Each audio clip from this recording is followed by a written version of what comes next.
আসসালামু আলাইকুম, welcome back to school of English by Mushfika. আজকের লেসনে আমরা হেল্পিং ভার্ব ওয়াজ এবং ওয়্যারের ব্যবহার দেখব। ওয়াজ এবং ওয়্যার কোথায় ব্যবহৃত হয়? যখন আমরা অতীতকালের কোনো কথা বলি, যেমন সে একজন ভালো স্টুডেন্ট ছিল, হি ওয়াজ এ গুড স্টুডেন্ট। আবার যদি বলি সে খেলছিল, he was playing. He was a good student, এটা past indefinite. He was playing, এটা পাস্ট কন্টিনিউয়াস। তাহলে পাস্ট ইনডেফিনিট এবং কন্টিনিউয়াসে আমরা ওয়াজ এবং ওয়্যার ব্যবহার করি। এখন দেখো, একজন ব্যক্তি, বস্তু বা কোনো বিষয় নিয়ে কথা বললে ওয়াজ হবে। তাহলে হি বলতে একজন ছেলেকে বোঝায়, তাহলে হির সাথে কি হবে? ওয়াজ।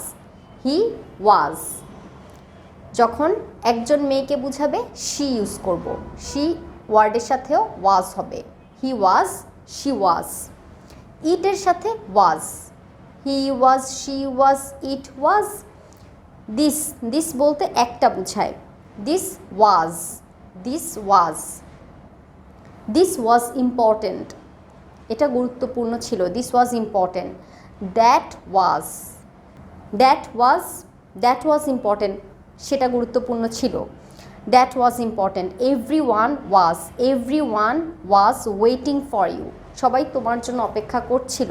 এভরিওয়ান ওয়াজ, এভরিওয়ান দিয়ে একটা সমষ্টি বুঝালেও এভরিওয়ানের সাথে সবসময় একজন ব্যক্তি বস্তুর সাথে যেই ভার্বটা হয় এভরিওয়ানের সাথে সেটাই হয়। তাহলে এভরিওয়ান ওয়াজ।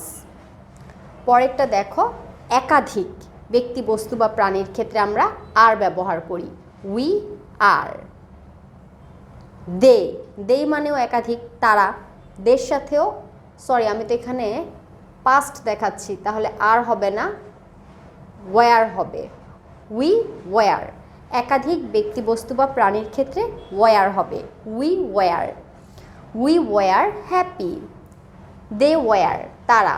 দে অর্থ তারা, তার মানে একের বেশি, একের বেশি হলে ওয়্যার হবে। They were rich.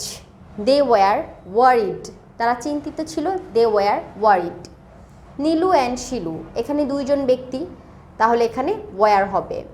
Nilu and Shilu were watching TV. I, I দেখো, আই দিয়ে বুঝাচ্ছে একজনকে, এইখানে আয়ের সাথে ওয়াজ হবে, আয়ের সাথে ওয়াজ হবে। আই ওয়াজ, তাহলে he was, she was, it was, this was, that was, everyone was. আবার আই থাকলে আয়ের সাথে was, I was. I was his student, আমি তার স্টুডেন্ট ছিলাম, I was his student. This, দেখো একটা হলে THIS, দিস হয় একটা বুঝাতে, আর দিস অনেকগুলো বুঝালে। দিস ফ্লাওয়ার্স ওয়্যার, তাহলে ওয়্যার হবে, দিস বললে ওয়্যার। একাধিক বিষয় নিয়ে বললে দিস হয়, আর একটা হলে দিস। দ্যাট, দ্যাটের সেগুলো বুঝালে দোজ হবে, এখানেও একাধিক বুঝাচ্ছে, তাহলে দোজ ওয়্যার হবে, WERE, those were. This was, this were, that was, those were. এখন পরবর্তী দুইটা তোমাদের জন্য দেয়া হলো, দ্য হাউসেস।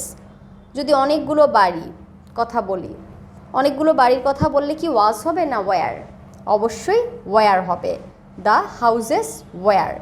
আর একটা বাড়ি হলে the house, the house was, the house was. এখন বাক্যগুলো দেখো, he was, she was, it was, this was, that was, everyone was. We were, they were, Nilu and Shilu were. I was, this were, those were. The houses were, the house was. দেখো এইখানে যে এসটা হয়েছে একাধিক বুঝাতে, হাউসের সাথে এস দিয়ে houses. The house এখানে একটা বুঝাচ্ছে, তাহলে একাধিক হলে ওয়্যার আর একটা হলে ওয়াজ। আশা করি এই লেসন থেকে তোমরা হেল্পিং ভার্ব হিসেবে ওয়াজ এবং ওয়্যারের ব্যবহার বুঝতে পেরেছো। এইভাবে ওয়াজ এবং ওয়্যার দিয়ে তোমরা নতুন কিছু সেন্টেন্স তৈরি করো। Thanks for watching this lesson. আসসালামু আলাইকুম।